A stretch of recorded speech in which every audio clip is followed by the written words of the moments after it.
O Estrangeiro, o podcast de política internacional do Brasil de Fato, esse nosso encontro marcado aqui toda quarta-feira, às 11 horas da manhã, para debater os principais fatos da política internacional, sempre com o nosso jeitão, com a nossa pegada, uma visão popular do mundo. Eu sou o Lucas Stanislau e tá aqui comigo, grande figura humana, Rodrigo Durão. Como é que vai, Durão? Bom dia, Lucas. Bom dia. Bom dia pra você que tá ouvindo a gente. Chegamos, enfim, ao episódio de número 57. No apagar das luzes de 2025. No apagar das luzes e no acender dos fogos, né, natalinos. Chegamos com o nosso time de correspondentes do Sul Global, da Rússia, da China, de Caracas e também de Havana. E também no Haiti. Esse ano a gente inaugurou a nossa correspondência no Haiti. Mas o Estrangeiro vai ao ar às quartas-feiras, 11 horas da manhã, e você pode assistir nas redes sociais do Brasil de Fato e em tocadores de áudio, como o Spotify. Lembrando que a gente está ao vivo no YouTube do BDF, também na Rádio Brasil de Fato 98.9, pelas ondas do FM. Então manda sua mensagem, seu comentário, sua pergunta, porque aproveita que esse é o último episódio ao vivo de 2025. A gente está ao vivaço aqui às 11 horas e 3 minutos da quarta-feira, te esperando aqui para fazer esse programa com a gente, interagindo, mandando sua pergunta, seu comentário, porque hoje não vai ter só um tema, não terão dois temas, terão muitos temas, porque afinal de contas hoje a gente vai passar o ano de 2025 em revista, o que foi o ano de 2025 para esse mundo e o que será também um pouquinho, umas pinceladas aí de previsões, apostas, futurologia, o que esperar, as expectativas para 2026. Aconteceu muita coisa importante para o Sul Global em 2025, aconteceu muita coisa amedrontadora, assustadora, ameaçadora para o Brasil e para a América Latina e para o Sul Global como um todo, mas também aconteceram algumas vitórias, alguns avanços que também a gente promete repercutir por aqui. Durão, esse é o último episódio ao vivo, a gente deve ter episódios especiais aí nas próximas 2 quartas-feiras, não é mesmo? Exatamente, a gente vai ter o especial de Natal, que a gente vai rememorar o nosso quadro gracioso, nosso quadro em que a gente exerce nossos instintos de competição, trazendo as bizarrices do mundo.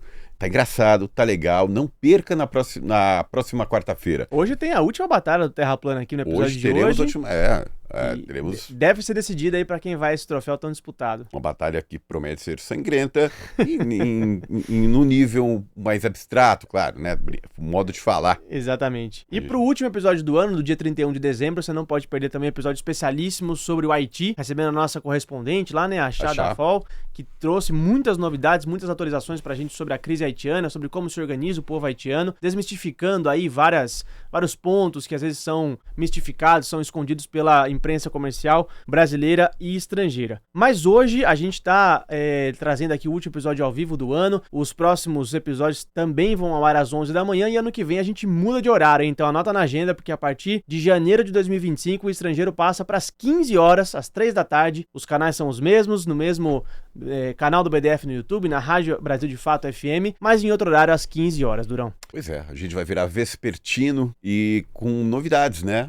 Novidades que você vai ver quando você começar a sintonizar no ano que vem nosso programa. Perfeitamente. Mas hoje a gente vai fazer a boa e velha, famosa retrospectiva de 2025, trazendo aqui o que mais de importante aconteceu nesse ano. Que ano foi esse, né? Que ano foi esse? E acho que a gente tem que começar com uma retrospectiva de curto prazo, ao que tá acontecendo e tá ameaçando... O ano não acabou. O ano não, ainda não acabou, estamos no dia 17 de dezembro, mas talvez ali nos últimos 2, 3 meses, no segundo semestre como um todo, mas nos últimos 2, 3 meses que a coisa realmente escalou, eu acho que um tema que assolou todo o noticiário aqui, preocupou e nos preocupa muito, que são as ameaças dos Estados Unidos e do Donald Trump contra a Venezuela. E contra a América do Sul num todo, né? Perfeito. Porque ele está planejando, está ameaçando trazer a guerra para o nosso continente, que tem um histórico de ser o mais pacífico do mundo. Ontem, ele anunciou bloqueio completo contra os navios petroleiros que saem ou entram na Venezuela, que seriam sancionados, que são sancionados por ele mesmo, sancionados pelos Estados Unidos, e isso tudo num contexto em que ele já roubou, já afanou, já confiscou um grande petroleiro que saía de Caracas, alegando que se trata de combustível que iria patrocinar atividades terroristas do Irã. Enfim, Eram quase 2 milhões de barris de petróleo. Quase 1,9 bilhão, né? E a porta-voz da Casa Branca, perguntada sobre o que Washington faria com esse petróleo, ela disse, olha, eu acho que a gente vai ficar com ele. Pois é, né? O longo histórico de roubos de Washington... Descaradamente. Aumentou um pouquinho mais, né? Exatamente. Mas na prática, a gente até conversava aqui antes do programa começar, não dá pra saber muito o que o Trump vai fazer, como é que vai funcionar na prática esse bloqueio total. Porque a Venezuela já tá bloqueada praticamente desde 2017, 2019 ali, com as sanções de pressão máxima contra a indústria petroleira, mas na prática o que vai acontecer? Pode ser que aconteça a expectativa. Olha, não dá pra você ter uma ideia muito clara com base no que ele falou, porque a declaração dele foi que Trump exigiu que a Venezuela devolva todo o petróleo, a terra e outros ativos que a Venezuela teria roubado dos Estados Unidos. Algo que não faz o menor sentido. Não faz o menor sentido. Eu li recentemente aqui pelo Twitter, hoje de manhã, o ex-ministro da comunicação do governo Hugo Chávez, o Andrés Izarra, falando aqui que é possível que o Trump esteja se referindo a jazidas expropriadas pelo governo Chávez, ali por volta de 2006, 2009, quando Chávez de fato amplia sua política petroleira de nacionalização da PDVSA, de jazidas que pertenciam a empresas norte-americanas, como esse é o caso da ExxonMobil, que teve algumas jazidas expropriadas, que foi à justiça, contestou essa nacionalização feita pelo governo da Venezuela. A Venezuela venceu nos tribunais a disputa com a empresa norte-americana. Então, de fato, não tá claro se é sobre isso que o Trump tá falando, mas se for, respaldo legal zero, porque já há sentenças de tribunais dizendo que a Venezuela tá certa. Coerência não é o forte, mas a realidade é que a gente tem quase 10 mil soldados dos Estados Unidos no Mar do Caribe, porta-aviões, equipamento pesadíssimo de guerra, e você tem uma população dentro dos Estados Unidos contrária aos Estados Unidos entrarem em guerra, seja com quem for. Tem não só a população, mas dentro da própria base republicana do Trump, tem muita gente contra. Uma das promessas de campanha de Donald Trump foi: não entraremos em guerra. Guerra é coisa de democrata. A gente não vai gastar dinheiro com o assunto dos outros.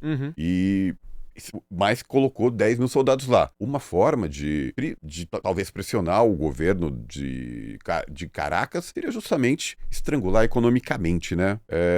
Mas vamos chamar o Mauro também, que tá aqui no...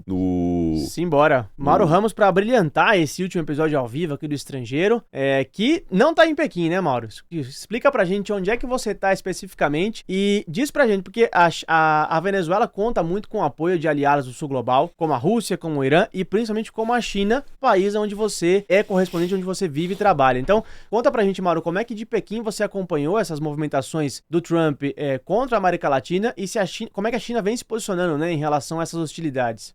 Bom dia, pessoal. Um prazer estar aqui hoje com vocês, no mesmo fuso horário, já adaptado aqui de São Paulo. Muito bom poder participar aqui do último Estrangeiro ao vivo. Realmente, a situação em relação à Venezuela é dramática. Vocês, se acompanharam a nossa cobertura no Brasil de Fato esse ano, podem ver, em relação à China, né, podem ver que a China tem expressado condena às ações de ingerência dos Estados Unidos na Venezuela, que são ações que têm sido permanentes, né, nos últimos anos e que, como a gente está vendo, estão se agravando.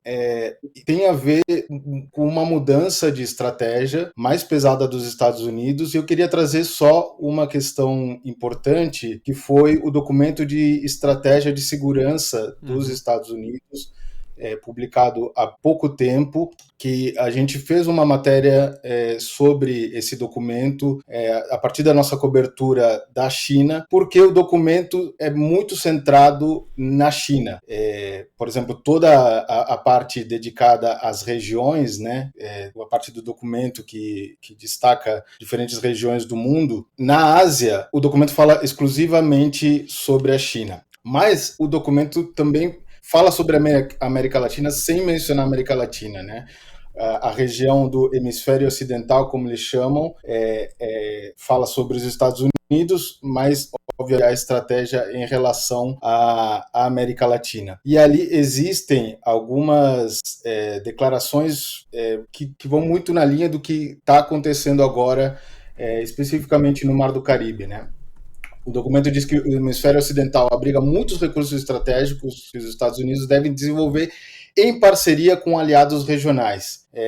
Para tornar os países vizinhos mais prósperos, né? Então, o documento também diz que o Conselho de Segurança Nacional vai iniciar um processo interinstitucional, né, para colocar as agências, a inteligência dos Estados Unidos para identificar pontos e recursos estratégicos no que eles chamam de hemisfério ocidental, visando a proteção e desenvolvimento conjunto com parceiros regionais. Isso não é uma mudança da visão de como os Estados Unidos veem a América Latina, na verdade, uma intensificação, né? Há uma reivindicação da doutrina Monroe. Em seguida, que eles lançaram esse documento de estratégia de segurança, o Pete Hegseth, que é o secretário de departamento agora de guerra, ele defendeu a vitalidade, né? A necessidade, a atualidade da doutrina Monroe. E só para comentar mais um ponto em relação a isso, essa primazia que os Estados Unidos querem colocar em relação à região, a nossa região, é diretamente vinculado à China, né? Porque a China é mencionada sem mencionar nessa parte do hemisfério ocidental. Eles são colocados, a China é colocada como competidores de fora do hemisfério, né? Esses competidores teriam feito grandes incursões no nosso hemisfério, diz o documento, tanto para desfavorecer economicamente os Estados Unidos no presente, como prejudicar estrategicamente no futuro. Então, isso que está acontecendo agora, que é gravíssimo, na verdade, pode ser o início de um problema ainda maior para a nossa região, que está sendo colocada nesse desenho que os Estados Unidos estão fazendo, colocando a doutrina Monroe como a volta da doutrina Monroe como uma prioridade. Só mais um comentário sobre esse documento de estratégia.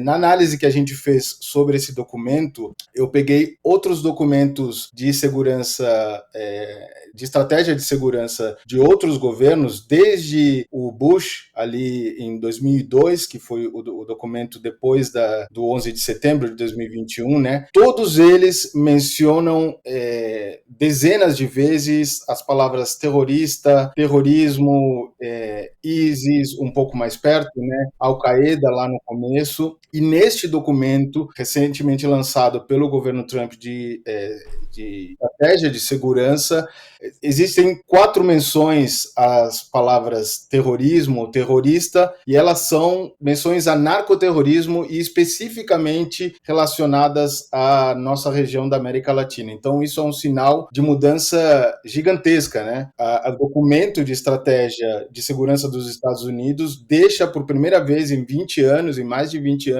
deixa completamente de falar sobre a guerra ao terror, deixa de mencionar o Oriente Médio e passa a focar quase em termos de guerra econômica na América Latina e na China ao mesmo tempo. E de uma certa maneira uma guerra ideológica também, né, Mauro? Porque há uma mudança ideológica também no tom, né, do documento, que acaba mudando o alvo, né? Inclusive, as pessoas cansam, né? É curioso você ver que no Chile a campanha eleitoral do Cast se apoiou em outros assuntos que não o tradicional. A tradicional corrupção, a economia. Não, isso ficou em segundo plano. O assunto foi imigração, tá? A violência trazida pela imigração de venezuelanos. O contexto latino-americano para a direita tem sido um grande cavalo de batalha essa imigração venezuelana. É um laboratório, né? Pela crise econômica, né? Pelo caos econômico provocado pelas sanções e pelo bloqueio. Isso tem sido pauta para a direita latino-americana, né? É curioso, né? Você vê que o Chile é um dos países mais seguros do mundo e caiu nessa. Caiu nessa de achar esse bode expiatório, que são os imigrantes, o diferente, tudo aquilo que a gente encontra aqui no estrangeiro, né, Lucas? Pois é. Mas eu queria aproveitar ainda esse gancho da doutrina Monroe 5G, 2.0, 2025, chame como quiser. Monroe do Velho Testamento, né? Porque voltou com violência, brutal. Ultra reacionária, né? Para apresentar a nossa convidada de hoje, que está aqui com a gente, a Stephanie Waterby Brito, da Assembleia Internacional dos Povos. Stephanie, obrigado pela sua presença aqui no Estrangeiro hoje. E queria te perguntar, 2025, dá pra gente classificar como o ano mais imperialista dos Estados Unidos, se é que dá pra gente dar um rótulo desse, ou pelo menos do século XXI, não sei se você vê algum recorte temporal, pra gente conseguir classificar esse 2025 como o ano em que os Estados Unidos de fato botaram as garrinhas de fora, hein? O som tá... Acho que não estamos ouvindo a Stephanie. Olha, Agora sim. tá me ouvindo agora? Perfeito. Olha, eu acho que é muito difícil esse tipo de qualificação, considerando que em 2013 os Estados Unidos invadiu o Iraque, né? Eu acho que aí já abriu o século com uma determinação de afirmar o seu poder a todo custo, e eu acho que a sequência disso, na sequência a gente tem observado esse tipo de comportamento dos Estados Unidos. Eu acho que talvez esse é o ano que os Estados Unidos se vê mais ameaçado, que expõe um comportamento mais desesperado, porque muitas das estratégias que utilizou para tentar enfrentar a sua batalha econômica e política contra a China, até hoje não tem dado os efeitos que os Estados Unidos gostaria que tivessem.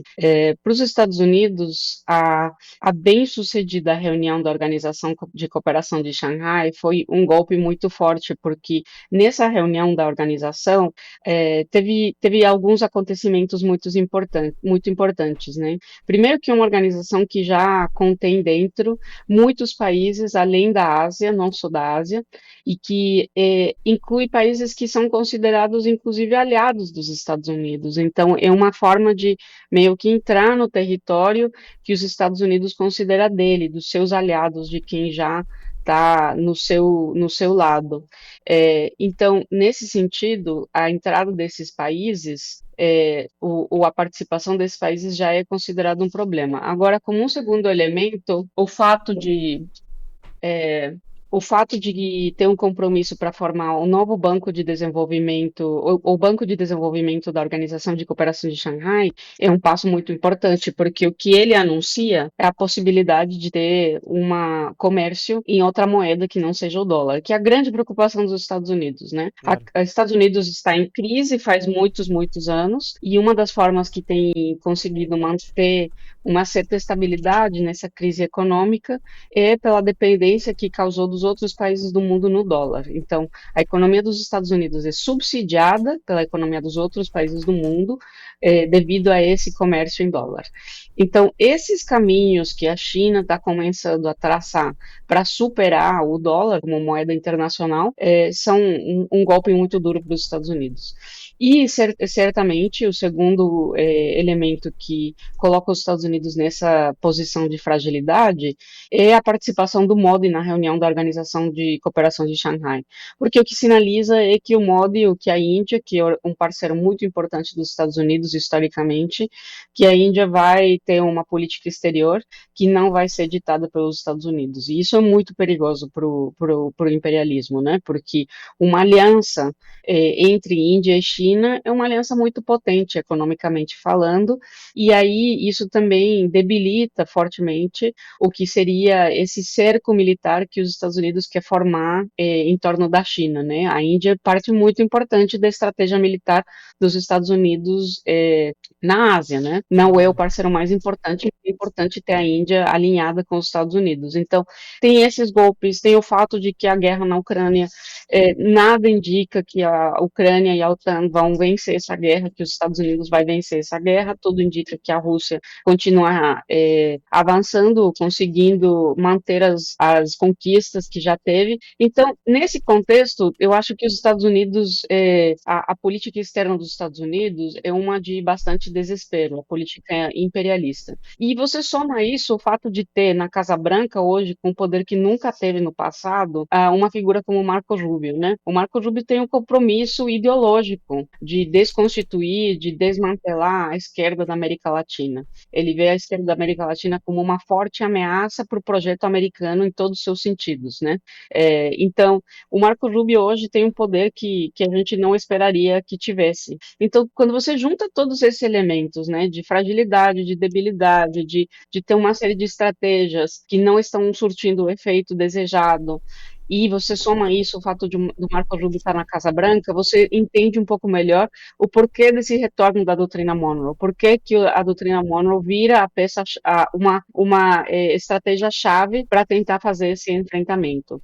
Para os Estados Unidos, é importante dizer, porque quando a gente disse que hoje são mais imperialistas do que já foram, a gente esquece que eles vêm travando uma campanha intensa de sabotagem contra Cuba e Venezuela no nosso continente. Uhum. Só que tudo isso que eles fizeram não funcionou. Então, hoje está entrando num novo nível essa campanha, porque o que foi tentado em outros momentos não deu efeito. Uhum. Mas o compromisso se mantém o mesmo. O compromisso é de alinhar a América Latina com os Estados Unidos, com uma forma de construir uma espécie de reforço contra as debilidades que foram visibilizadas esse ano da política imperialista no resto do mundo. Pois é, eu gostaria de ouvir o que o Mauro tem a dizer sobre isso que a Stephanie falou, especialmente em relação à posição chinesa. Como é que a China está vendo esse primeiro ano de Donald Trump? Está sofrendo esses ataques comerciais por todo lado. Ao mesmo tempo, a China é um país necessário para os Estados Unidos por ter terra rara. O apetite que os Estados Unidos têm por esses minerais não vai diminuir. E a China é o país que tem as maiores reservas e fornece para os Estados Unidos. Como é que Pequim viu esse primeiro ano de Donald Trump, Mauro? Um abraço aí para a Stephanie, muito bom sempre ter as análises enriquecendo aqui o programa. Este ano foi o ano, talvez, em que os Estados Unidos começaram a encontrar os seus limites em relação à China. A gente precisa lembrar que o primeiro governo de Donald Trump, ele foi um pouco similar em relação ao que está sendo esse primeiro ano de governo, do segundo governo, né? Ele também tinha aplicado sanções e, como a gente já comentou aqui algumas vezes no estrangeiro, a China, no primeiro governo, de certa forma, ela pegou um pouco de surpresa.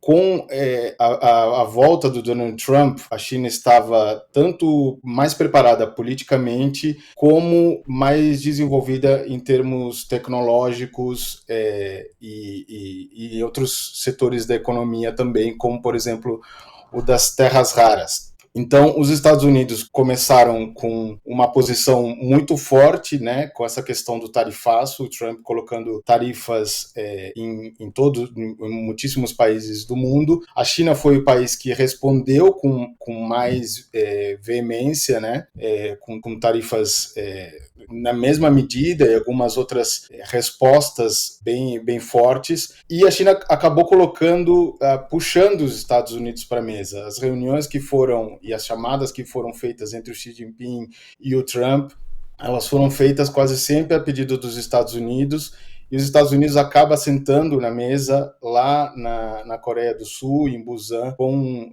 o presidente Donald Trump, com o presidente Xi Jinping, basicamente com a China não mudando praticamente nada do que tinha colocado no começo, e com os Estados Unidos cantando vitória nessa negociação, mas cantando vitória sobre problemas que foram criados pelos próprios Estados Unidos. Então, portanto, por exemplo, né, essa questão da crise que foi gerada no agronegócio dos Estados Unidos, principalmente nos sojeiros, foi uma crise gerada pelo tarifaço. Os Estados Unidos, em função de terem colocado as tarifas, a China ter respondido com contramedidas, principalmente em alguns setores agropecuários, tornou a soja muito mais cara, né? Em alguns casos que chegou a $300 por tonelada mais cara, fazendo com que os importadores chineses deixassem de encomendar soja dos Estados Unidos. Isso gerou uma crise gigantesca, beneficiou um pouco o Brasil e, em menor medida, a Argentina, porque os importadores chineses começaram a importar destes países aqui da América do Sul, e logo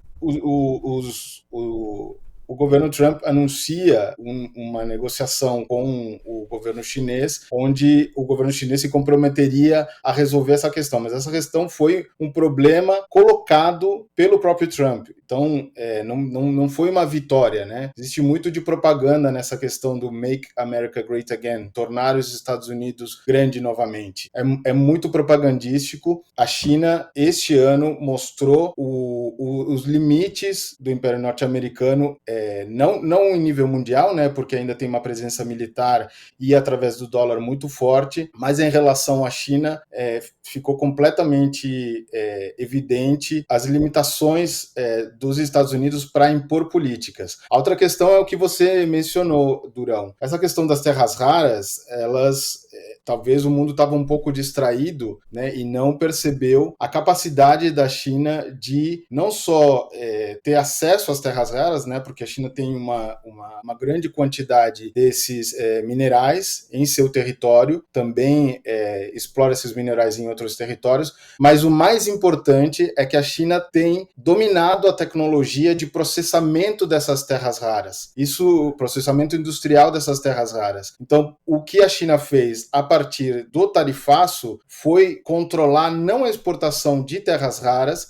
mas controlar os intercâmbios em relação a essa tecnologia dominada pela China de processamento de terras raras. Isso significa o enforcamento da indústria de semicondutores nos Estados Unidos, que também está tentando se revitalizar, né? Eles estão usando um pouco Taiwan para fazer isso, mas com essa estratégia em relação às terras raras, os Estados Unidos se viram em apertos, e isso foi eu acho que é uma mudança que mostra as limitações dos Estados Unidos, novamente, não como o hegemon, não como o império que continua sendo, mas principalmente em ter capacidade de impor as suas condições à China. Nem o Brasil também, né? O Brasil também falou grosso, o Trump não conseguiu o que queria, né? Acho que se a gente fizesse uma nuvem de palavras aí de 2025, terras raras, tarifaço, poxa, certeza genocídio, que estariam bombando aí nos primeiros, né? Pois a gente pode pensar para a próxima semana, né? Para o próximo programa fazer uma nuvem de palavras. Agora, isso que a Stephanie e o Mauro trazem, né? Da tentativa de cercar a China essas últimas movimentações do governo japonês têm preocupado bastante também, né? Entrou na brincadeira. Subiu muito o tom a premier japonesa agora no último período. Mas falando em guerra, eu queria voltar com a Stephanie, porque ela mencionou brevemente a guerra na Ucrânia, e eu acho que a gente discutiu aqui em alguns episódios do Estrangeiro no segundo semestre, que de fato assim, a paz parecia estar na esquina, sim, um acordo de paz muito próximo, mas o ano vai terminando, 17 de dezembro. O ano começou e terminou e tá a guerra, mesma, exatamente, a guerra não acaba. Stephanie, o que tá faltando pra gente de fato ver, e aí a sua análise, né? De fato, uma consolidação de uma vitória da posição russa no conflito, mas de fato o fim desse conflito. E se 2026 é possível que a gente veja, pelo menos aí nos primeiros meses, alguma resolução para essa guerra que já se estende por anos? Olha, eu acho que isso nos traz de volta para aquele documento que o Mauro estava falando, documento de estratégia nacional dos Estados Unidos, que foi lançado faz umas breves semanas, né? Nesse documento, a maior diferença que eu enxergo é que baixou a importância da Europa na estratégia imperialista dos Estados Unidos. Já tinha uma sinalização nesse sentido nas negociações que teve os Estados Unidos com a Rússia, porque já anunciava uma postura muito mais desse governo Trump de tentar chegar a uma conciliação com a Rússia e de abandonar aquele discurso de que a Rússia é um grande inimigo da sociedade ocidental, que em qualquer momento vai vir invadir todo o Ocidente europeu, que é um discurso que foi muito mobilizado pela Casa Branca em governos prévios, né? Não só de democratas, mas de republicanos também. Então, primeiro baixou um pouco esse discurso, né? Já não estamos falando da Rússia como um grande inimigo existencial da civilização ocidental. Mas também o que a gente vem observando é que os Estados Unidos começam a cobrar para os países europeus uma participação maior no sustento da OTAN, né? Dizer, eles estão dependendo demais no dinheiro dos Estados Unidos para travar essa guerra não é nossa, a Europa tem que pagar o preço. Então, primeiramente, isso ignora que toda estratégia da OTAN é uma estratégia estadunidense, interesse, né? Não é uma estratégia de defesa do continente europeu, é uma estratégia de controle do imperialismo americano sobre a Europa. Mas, deixando isso por um lado, o que sempre tem se argumentado é que a OTAN existe para defender os europeus, principalmente da Rússia, mas de outras ameaças, né? E agora os Estados Unidos vêm dizer, a gente não tem nada a ver com esse conflito, de certa forma, e a OTAN tem que pagar mais, os países europeus têm que pagar mais pela OTAN. Então isso já sinalizava uma mudança, enquanto os Estados Unidos estava disposto a sustentar esse apoio para a Europa, no sentido de entender que a Rússia era um inimigo central dos Estados Unidos. Então, o que vem acontecendo é que os Estados Unidos cada vez mais entendem que o seu principal objetivo para manter um controle imperialista da economia e do mundo é a China, conter a China, debilitar a China, e que nesse sentido não adianta fazer esse processo de tentar, enfim, dividir a China da Rússia, que foi a estratégia que, de certa forma, perseguida quando se provocou o conflito na Ucrânia. Então, o que os Estados Unidos estava torcendo, que ao provocar um conflito na Ucrânia,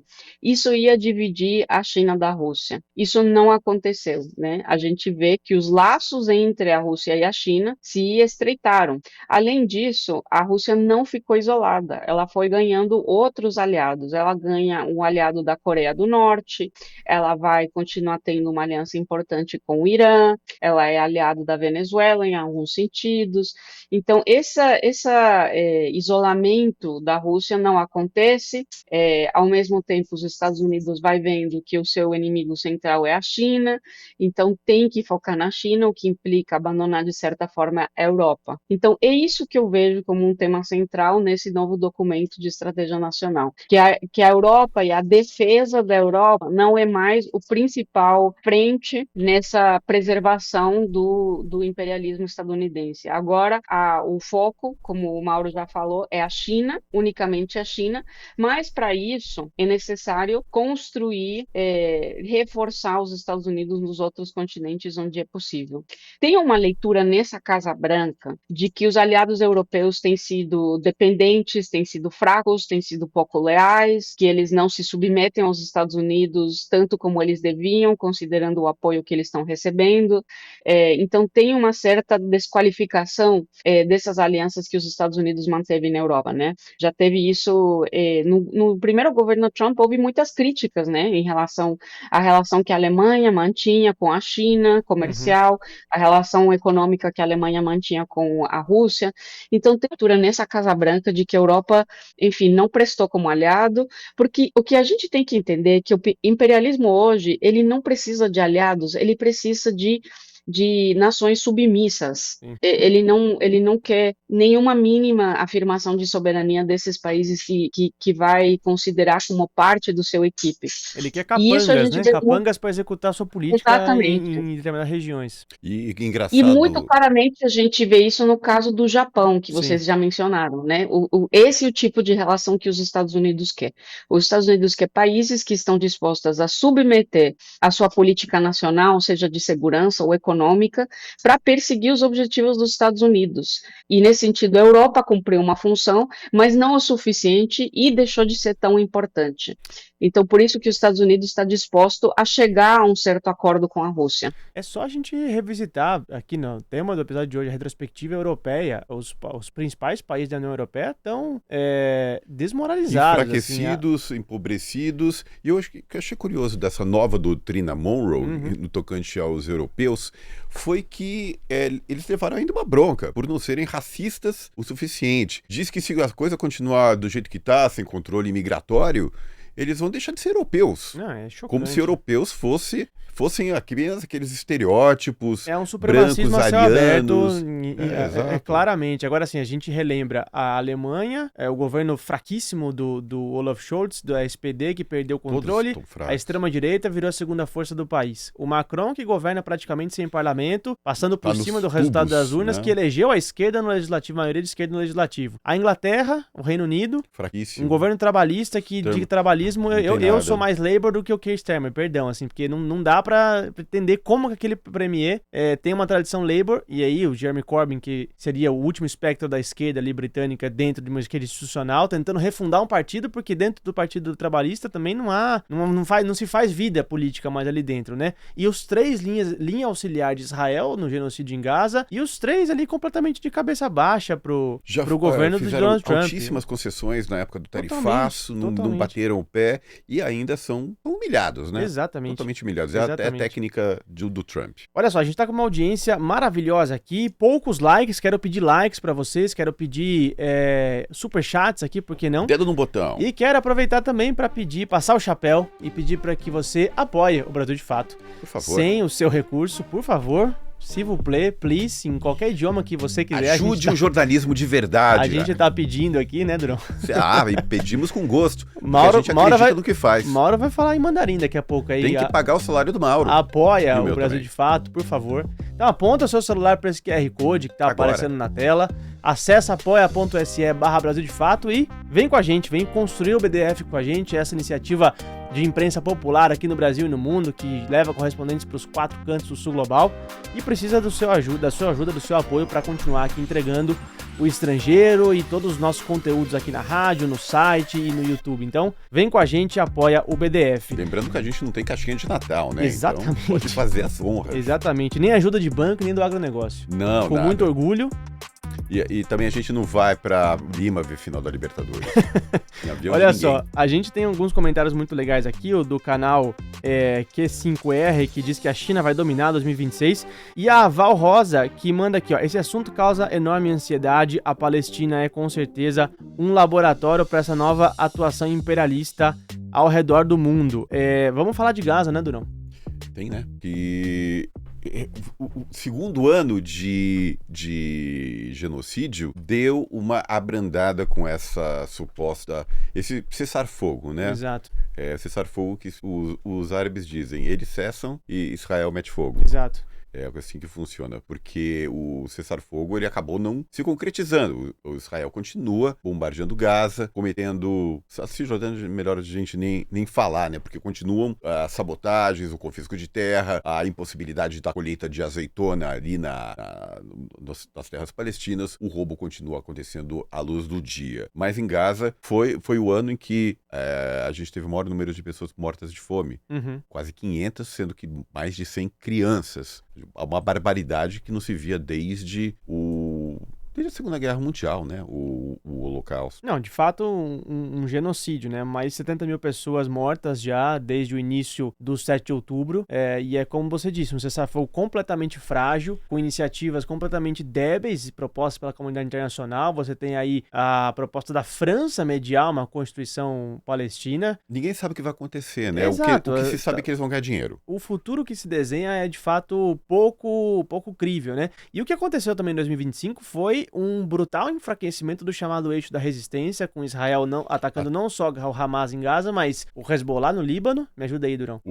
Atacando diretamente o Irã. Os Estados... atacou 12 dias de guerra, 12 dias de ataque. Exato. Sobre alvos iranianos. A queda do governo Bashar al-Assad na Síria.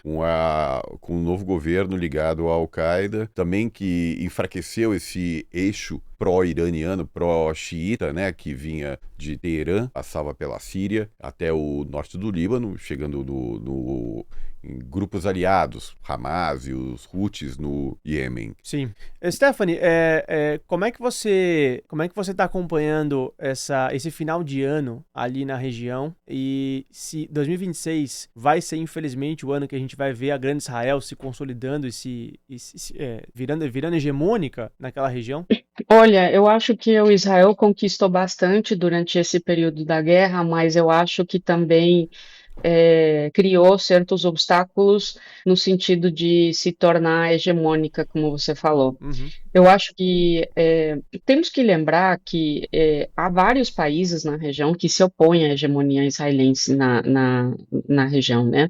Obviamente, o principal tem sido o Irã, que tem colocado isso como uma orientação política muito importante do seu governo, fazer essa oposição à hegemonia israelense, resistência ao zionismo, mas o Irã não é o único, também temos o governo da Turquia.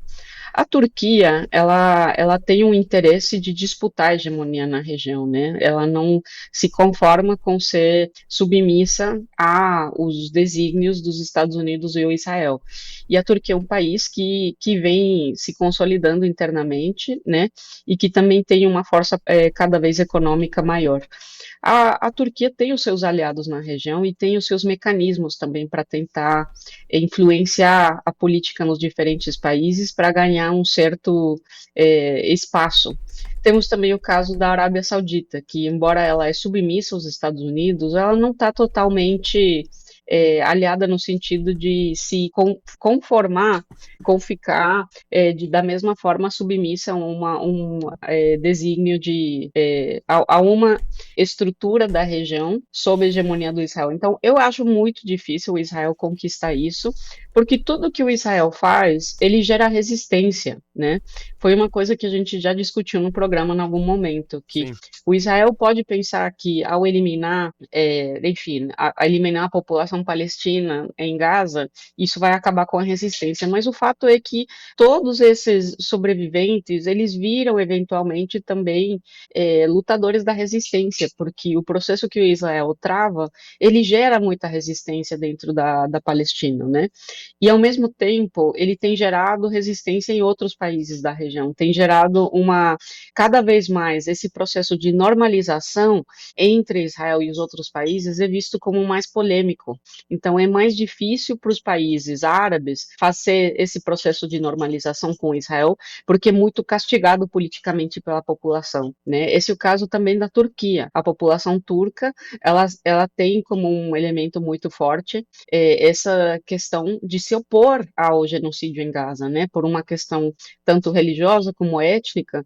Então, para o governo turco, talvez ainda se quisesse ter algum tipo de normalização com Israel, seria muito difícil fazer isso, porque geraria um rechaço muito grande da população. E esse é o caso em muitos outros países da região árabe. Então, hoje o Israel é muito visibilizado como um vilão no mundo, como um vilão na região, que não tem limites no sentido de perseguir os seus objetivos militares. E temos o fato também que eu acho que temos que lembrar, o Israel não se conforma com unicamente ocupar todo o território da Palestina. Tem como objetivo também ir comendo o território do Líbano e da Síria. Então, os ataques contra o Líbano, eles não têm parado. O Israel ainda ocupa territórios no Líbano e ainda ocupa parte da Síria. Então, isso eventualmente vai criar conflitos com outras potências, vai criar conflitos com Turquia, como eu falei. E temos que lembrar que o governo do Iraque também não é um governo aliado ao Israel e os Estados Unidos. É um governo que ainda mantém uma postura de certa resistência a essa estratégia imperialista e zionista. Então, eu não acho que é possível para o Israel, no período de curto prazo, se consolidar, de estabelecer uma hegemonia na região. E eu acho que também isso tem a ver com o fato de que os Estados Unidos também está debilitado na sua capacidade de oferecer um apoio incondicional. Porque dentro do governo do Trump, isso é muito importante, porque é uma diferença dos democratas e os republicanos. Dentro do campo político do MAGA, existe uma resistência ao apoio incondicional ao Israel. Então, tradicionalmente, quem se opõe ao sionismo nos Estados Unidos é a esquerda e é uma parte dos liberais, né? Mas hoje temos uma parte da direita muito mais reconhecida pelo governo, muito mais vocal, muito mais visível, que se opõe fortemente a esse apoio incondicional dos Estados Unidos em relação a Israel, que questiona bastante essa relação entre o governo dos Estados Unidos e Israel e vive provocando esse debate, né? Tivemos um fato, assim, não é para a gente lamentar, né? Mas a resignação da Marjorie Taylor Greene, que era uma deputada do Congresso americano muito, muito conservadora, ultra radical de direita, não é para lamentar a resignação, né? Porque ela era péssima politicamente em muitos sentidos. Mas ela coloca como motivo porque ela decide sair da política e retirar o seu apoio ao Trump, tem a ver com esse apoio incondicional que ela disse que os Estados Unidos mantêm em relação a Israel. Então, isso é um fato que vai dificultar que os Estados Unidos coloquem todas as peças e todo o seu apoio possível para que o Israel conquiste seus objetivos. E o Israel não é nada sem os Estados Unidos, ele não tem a capacidade de travar nenhuma batalha sem esse apoio dos Estados Unidos. Então, eu acho que a gente está vendo um período em que, muito provavelmente, vão se abrir outras guerras regionais entre as diferentes potências na região, e temos que lembrar que, a despeito dos objetivos e os sonhos do Israel, o Hamas não foi eliminado, o Hamas ainda existe, e o Israel foi obrigado nesse processo a reconhecer que tinha que viver com um mundo em que o Hamas existe. E eu acho que isso também é muito importante. A capacidade do Hamas resistir e continuar existindo é uma coisa que a gente não pode menosprezar como um elemento de obstáculo das estratégias do Israel. E agora, faltando um minutinho, né, Mauro, esse ano vai ser o ano da China? Um leitor está querendo saber. Então, a China vem ganhando cada vez mais relevância no mundo, politicamente e economicamente, como todo mundo sabe. A partir do ano que vem, nós vamos ter o 15º Plano Quinquenal. Eu convido o ouvinte para lerem a nossa cobertura sobre os preparativos para o 15º Plano Quinquenal. Só para resumir muito rapidamente, os objetivos da China no próximo período têm a ver com o desenvolvimento do que eles vêm chamando de nova qualidade das forças produtivas. Isso significa investir mais em ciência e tecnologia e incorporar ciência e tecnologia em cada vez mais setores. Eles estão considerando que não apenas os setores mais desenvolvidos têm que ter prioridade, mas também que os setores tradicionais, por exemplo, a agricultura, tem que incorporar cada vez mais ciência e tecnologia. A outra questão é as energias renováveis, essa prioridade de assumir o problema da crise climática também é uma prioridade da China. A China já é responsável por 90% dos elementos, dos produtos da energia solar, né, os wafers, células, etc., 90% da produção global e cerca de 70% da produção das energias eólicas. Isso significa, como todo mundo sabe, o que a China produz a um custo mais acessível, então também essa é uma contribuição não só da China para a própria transição energética que ela precisa fazer.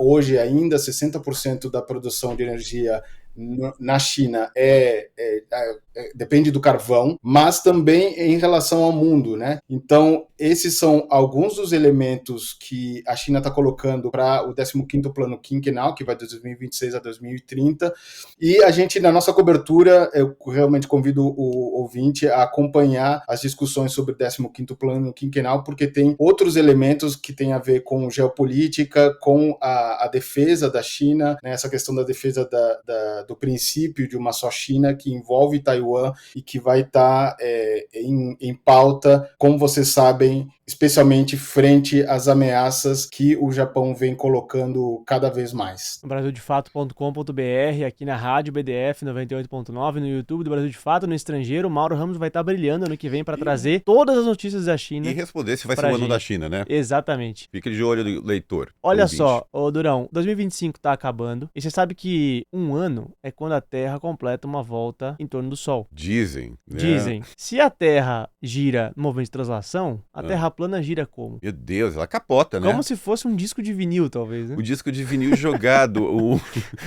um bumerangue em formato de pizza. Vamos responder esse questionamento, então, agora no quadro Terra Plana. We don't need no education.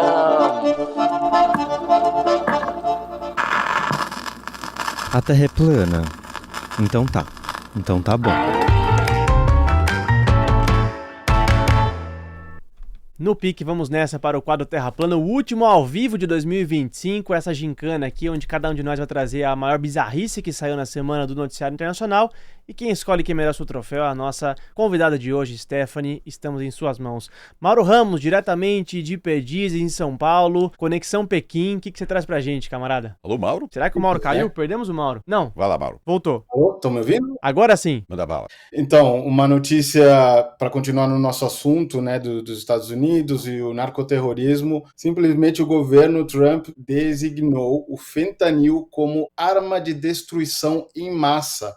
Então, isso é quase um copia e cola do que tem sido o posicionamento dos Estados Unidos lá no começo do governo Bush, nos anos 2000. Tem algumas pessoas comentando, né, analistas comentando que eles estão fazendo um copia e cola da estratégia de segurança, né, segurança nacional dos Estados Unidos. Antes colocaram a elaboração de armas de destruição em massa no Iraque. Agora estão colocando o fentanil como um problema, não só um problema, né? Um dos maiores problemas. A arma de destruição em massa é um enorme problema e aí envolve, enfim, também a China, porque eles acusam a China de produzir o fentanil e mandar ilegalmente para desestabilizar o país. Aí só um comentário muito rápido, assim, em relação à estratégia de combate às drogas. A China é bastante rígida em relação às drogas, mas ela resolve sozinha, autonomamente, fechando as suas fronteiras e controlando de forma adequada. Então, não invadindo países, não colocando essa cria. Se eu fosse os Estados Unidos, se eu fosse o presidente do Brasil, eu ia decretar os Estados Unidos como uma arma de destruição em massa. Mas sim. E é por isso que eu não concorro a eleições. Se tirasse os Estados Unidos, ia virar um grande canal do Panamá, ali no norte, entre o Canadá e o México, né? Imagina. Fazer um estacionamento bem grande, né? Da Califórnia a Nova York. Carros elétricos. Vai lá, Durão, o que você traz pra gente? Hoje eu vou inovar, eu vou trazer a Brigitte Macron, mulher do Macron, que andou soltando verbo. Certo. Ela andou descascando as feministas do mundo, da França. Que isso? O que aconteceu foi que teve um espetáculo de teatro em Paris e que um ator acusado de estupro protagonizava essa peça. Uhum. Feministas presentes lá xingaram o ator, lembrando o caso, a denúncia. Mas a Brigitte Macron chegou num programa de televisão e começou a chamar essas feministas de vadias estúpidas. Que isso? Uma postura lamentável. Então e ela não se desculpou, não. Ela falou assim, eu só sinto pelas vítimas de estupro, mas por essas feministas não me desculpo, e foi isso. Essa truculência, né? Enfim, o meu terra plana vai pra ela. Que caso mais absurdo desse país que tá de mal a pior, né? Vamos lá. Tá lamentável. E você, meu amigo? Muito bem, eu vou ao Canadá, porque em dezembro de 2024, um monumento foi erguido em Ottawa em homenagem às vítimas do comunismo. Sim, vocês ouviram bem. Vítimas de governos comunistas. Patrocinado por uma ONG, a Liberty Foundation, esse monumento foi financiado e quem dava ali uma cota para construir o monumento tinha direito a escolher alguns nomes de pessoas conhecidas que teriam sido vítimas de governos comunistas do leste europeu. Acabou que um ano depois foi descoberto que dos 533 nomes, quase 400 eram de nazistas. Vítimas do comunismo nazistas. Errou! Então, assim, o papelão, saíram correndo para apagar os nomes e agora decidiram que não vão derrubar o monumento. O monumento vai seguir lá, em homenagem às vítimas do comunismo, só vão tirar os nomes, porque afinal de contas, não precisamos saber, né, quem são as vítimas do comunismo. Precisamos saber que o comunismo fez vítimas, né, afinal de contas, regime terrível. Como diz a internet, otarianice. Vamos lá, Stephanie, obrigado. Camarada, muitíssimo obrigado por participar do episódio de hoje. A gente sabe do esforço que implicou você estar aqui com a gente, então, muitíssimo obrigado. E para quem vai ser o voto, por favor? Tô pensando, Cara, que triste, não sei. Eu acho que o monumento às vítimas do comunismo é ótimo. Eu acho que acho que é melhor essa notícia até porque foi no Canadá. Exato. Porque é meio assim fora da curva. Assim, nem teve comunismo no Canadá. Eu não entendi essa. Nem de longe. Eu não entendi essa indignação. É meio de chocante, onde? Chocante. Veio. Muito bem, eu reagi aí no último episódio do ano, vejam só, pra pontuar, é. pra não ficar tão feia a minha lanterna aí, né? Aquele gol do Oscar em 2014. Mauro Ramos, camarada, te agradeço imensamente também pelo enorme esforço em estar aqui presente no episódio de hoje. Muito obrigado, gente. O prazer estar aqui no estrangeiro, especialmente no mesmo fuso. Rodrigo Durão, muito obrigado. A gente se vê na quarta-feira que vem, episódio gravado. No última quarta do ano, outro episódio gravado, mas estaremos aqui com os nossos ouvintes. Exatamente. Um grande abraço pra você e pra você que tá assistindo a gente. Agora até 2026. Tchau, tchau.